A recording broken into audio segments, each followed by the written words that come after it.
নতুন সময় থেকে আমি আবার হাজির নতুন কিছু নিয়ে। আজ দেখাবো ঘরোয়া পরিবেশে পুডিং তৈরি। তো আমি এখানে হাফ কেজি তরল দুধ নিয়ে নিলাম। আমি এখানে হাফ কেজি তরল দুধটা নিয়ে নিছি। নিয়ে নেওয়ার পর আমি এখানে গুঁড়ো দুধ দিচ্ছি 2 চা চামচের মতো। আপনারা চাইলে আরও বেশি বাড়িয়ে দিতে পারেন, কোনো সমস্যা নাই। আমি এখানে চিনি দিয়েছি 3.5 চামচ। আপনারা চাইলে বাড়িয়ে কমিয়ে দিতে পারেন, দুধ বা চিনি দুইটাই।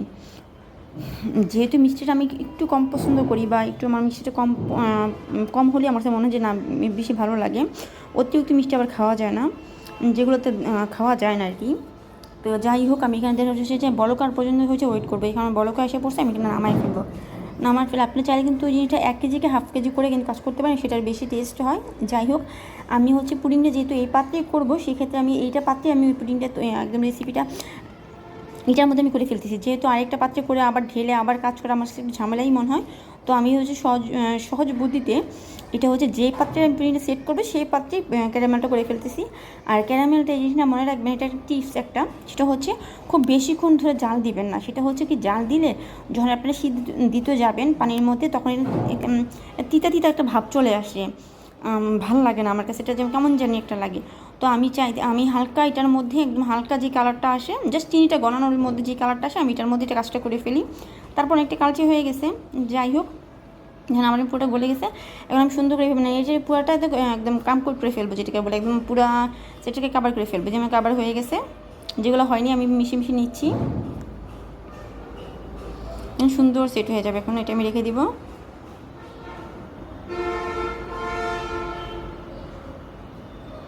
এখন দুইটা ডিমকে ভালোভাবে ফেটাই নিব। আমি প্রায় 5-10 মিনিট হবে আমার কমপক্ষে, আমি একদম ভালোভাবে ফেটাই নিচ্ছি। নেওয়ার পর স্বাদ অনুযায়ী সামান্য একটু লবণ দিয়ে দিছি আমি স্বাদের জন্য। তো আমি এটা ভালোভাবে একদম মিক্স করে নিব। নেওয়ার আগে থেকে যে ঠান্ডা দুধটা আমি ঠান্ডা করে নিয়েছি, সেটার মধ্যে আমি ডিমটা দিয়ে দিব। ঠান্ডা হওয়ার পর দেওয়ার পর সুন্দর করে মিক্স করে নিব একদম ভালোভাবে। দুধ যা এটাতে একদম ভালোভাবে মিশিয়ে নেব এটা আমি। এখন একদম মিশিয়ে গেছে। এখন আমি ছেঁকে নেব, যেহেতু ডিমের একটা আঁশটা কেমন থাকে, আমি ছেঁকে নেব। তাহলে খুব মসৃণ হয় কেকটা, পুডিংটা খুব ভালো মসৃণ হয়। দেখতে পাচ্ছেন। এখন আমি এটা ফয়েল পেপার দিয়ে সুন্দর ঢেকে দেবো এটাকে। এখন একটা পাতিলার মধ্যে ঠান্ডা পানি দিয়ে একটু গরম করে নিব। একটা স্ট্যান্ড দিয়ে দিচ্ছি ভিতরে, তার উপর আমি আমি বসাই দেবো, পুডিংটা বসাই দিব। তারপর আমি ঢাকনা দিয়ে ঢেকে দিব।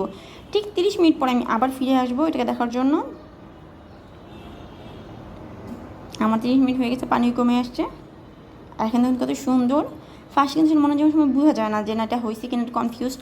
আপনি কাঠিটার মধ্যে লেগে থাকলেই বুঝবেন এটা হয়নি। আর 30 মিনিট দিলে এনাফ, আপনার আসলে আর সময় লাগে না, এটা হয়ে যায়।